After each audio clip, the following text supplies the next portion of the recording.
क्या दिल्ली की एक हार आम आदमी पार्टी के वजूद को ले डूबेगी? क्या अब बीजेपी आम आदमी पार्टी को खत्म कर देगी? ये वो दो सवाल हैं जो इस वक्त खूब चल रहे हैं। लेकिन ये बातें सिर्फ बोलने के लिए नहीं है, बल्कि वजह भी है। दरअसल आम आदमी पार्टी का दिल्ली किला ढह गया है। पार्टी के दो सबसे बड़े चेहरे अरविंद केजरीवाल और मनीष सिसोदिया अपनी सीटें भी नहीं बचा पाए। और इलेक्शन कैंपेन में खुद अरविंद केजरीवाल ने कहा था कि अगर उनकी सरकार नहीं आई तो उन्हें फिर से जेल भेज दिया जाएगा।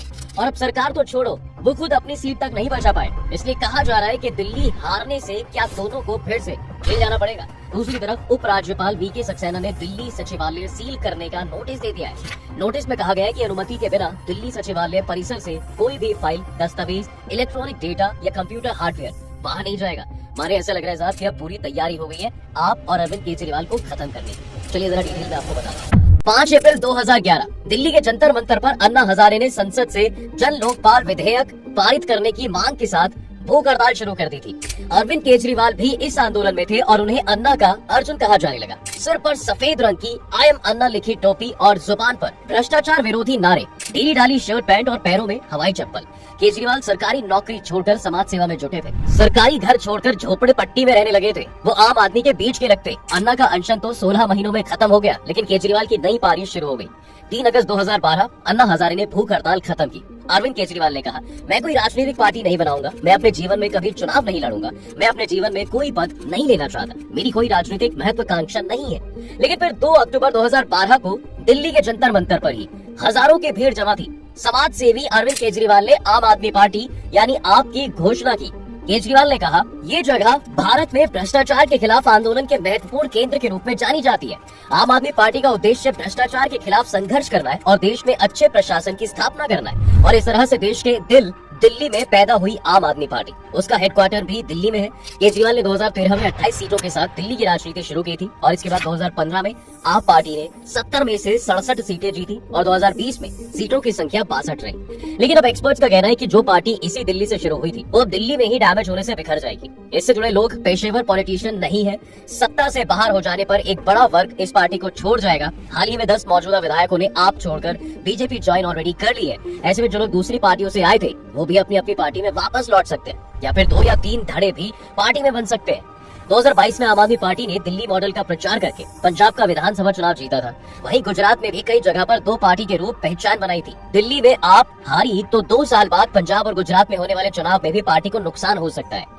अब इन सबकी एक बड़ी वजह अरविंद केजरीवाल की इमेज पर बड़ा डेंट भी होगा, क्योंकि इससे पार्टी में उनका रसूख भी घटेगा। अन्ना आंदोलन से लेकर आम आदमी पार्टी बनने तक अरविंद केजरीवाल केंद्र में रहे हैं। पार्टी में उनकी ही चली है। जिस किसी ने केजरीवाल का विरोध किया या चुनौती दी उसे पार्टी से बाहर होना पड़ा, चाहे वो योगेंद्र यादव हो, प्रशांत भूषण हो या फिर कुमार विश्वास। लेकिन अब इस चुनाव में हार का ठीकरा केजरीवाल के सिर ही फूटेगा। रशीद किदवई कहते हैं कि शराब घोटाले में जमानत मिलने के बाद केजरीवाल ने 15 सितंबर को इस्तीफा देते हुए कहा था, मैं सीएम की कुर्सी पर तब तक नहीं बैठूंगा जब तक जनता अपना निर्णय ना सुना दे।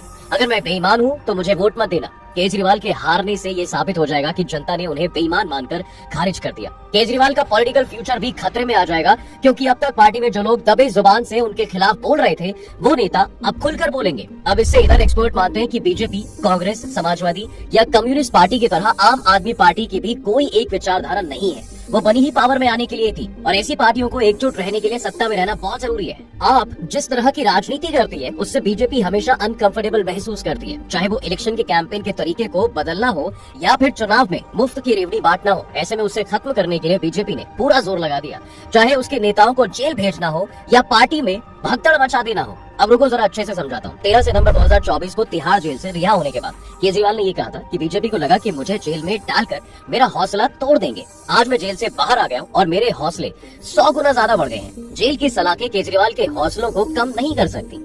लेकिन चुनावी नतीजों ने बाजी पलट दी साहब। दिल्ली में बीजेपी की जीत केजरीवाल के लिए किसी झटके से कम नहीं है। मोदी बनाम केजरीवाल का नैरेटिव लगभग टूट चुका है। बीजेपी ने केजरीवाल को दोबारा जेल भेजने की तैयारी शुरू कर दी है। 7 जनवरी को दिल्ली एलजी वीके सक्सेना ने केजरीवाल के घर पर एंटी करप्शन ब्यूरो यानी कि एसीबी को भेज दिया है। एसीबी की टीम केजरीवाल, सांसद संजय सिंह और मुकेश अहलावत के घर जांच के लिए पहुंची। करीब 1.5 घंटे तक केजरीवाल के घर में जांच की, लीगल नोटिस दिया गया और रवाना हो गई। इससे इधर शराब नीति घोटाले में जो केस हुए वो चलते रहेंगे। 31 जनवरी को दिल्ली के द्वारका में मोदी ने कहा था कि चुनाव के बाद आपके भ्रष्टाचार पर कड़ा प्रहार होगा, और अगर ऐसा होता है साहब तो केंद्रीय जांच एजेंसियां आप नेताओं की मुश्किलें बढ़ा सकती हैं, क्योंकि अरविंद केजरीवाल, मनीष सिसोदिया, संजय सिंह, सत्येंद्र जैन सहित कई नेता घोटाले के आरोपी हैं। दूसरी तरफ एलजी वीके सक्सेना ने दिल्ली सचिवालय सील करने का नोटिस दे दिया है। नोटिस में कहा गया है कि अब परमिशन के बिना दिल्ली सचिवालय परिसर से कोई भी फाइल, दस्तावेज, इलेक्ट्रॉनिक डेटा या कंप्यूटर हार्डवेयर बाहर नहीं जाएगा।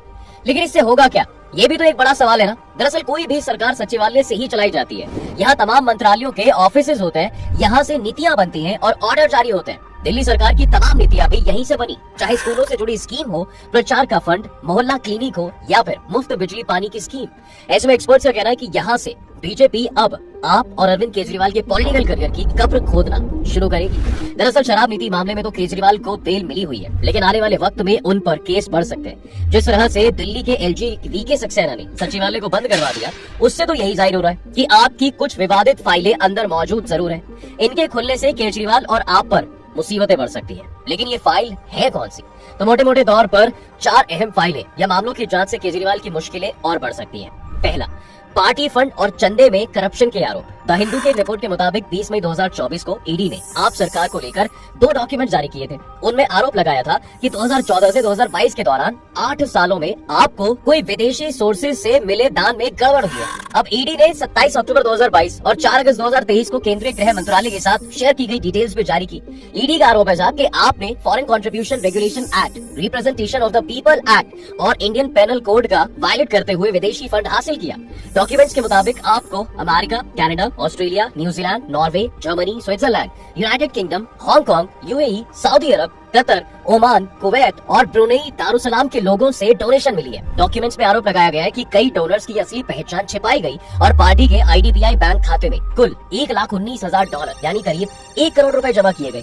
आतिशी ने इन आरोपों पर बयान देते हुए कहा था कि स्थापना के बाद से आपने पूरी तरह ट्रांसपेरेंट तरीके से काम किया है और डोनेशन के सोर्स और अमाउंट की detail election commission, income tax department और बाकी संस्थाओं को भी दी है। दूसरा, शीश महल का मामला।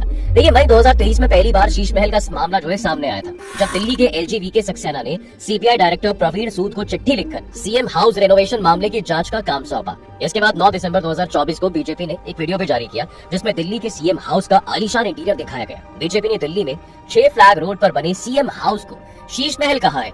ये दिल्ली के मुख्यमंत्री का सरकारी घर है, जहां 2015 से 2024 तक दिल्ली के अब एक्स सीएम अरविंद केजरीवाल रहते थे। बीजेपी ने आरोप लगाया साहब कि अरविंद केजरीवाल ने सीएम रहते हुए मुख्यमंत्री आवास में रेनोवेशन के लिए 45 करोड़ रुपए खर्च कर दिए। शीश महल में 4 करोड़ रुपए के सिर्फ पर्दे लगे हैं, 64 लाख रुपए की स्मार्ट टीवी है और 10 लाख रुपए का सोफे समेत कई लग्जूरियस आइटम्स है।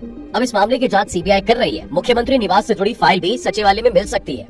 नंबर 3, दिल्ली जल बोर्ड घोटाले का आरोप। अप्रैल 2024 को ईडी ने आपके खिलाफ दिल्ली जल बोर्ड घोटाले का आरोप लगाया था। ईडी का कहना था कि आपने डीजेबी घोटाले से मिले रिश्वत के पैसों को चुनावी चंदों के रूप में बांटा था। डीजेबी के ex chief engineer Jagdish Kumar रोड़ा ने रिश्वत के 2 करोड़ रुपए विभाग में अपने सहयोगियों और आपको चुनाव निधि के तौर पर दे दिए थे। ईडी के मुताबिक जगदीश कुमार ने एनकेजी इंफ्रास्ट्रक्चर लिमिटेड को 38 करोड़ रुपए की बढ़ी हुई लागत पर फ्लो मीटर का ठेका दिया, जबकि कंपनी टेक्निकल एलिजिबिलिटी क्राइटेरिया को पूरा नहीं कर पाई थी। ये मामला भी फिर से खुल सकता है। नंबर 4, एजुकेशन और हेल्थ स्कीम पर खर्च में घोटाले का आरोप।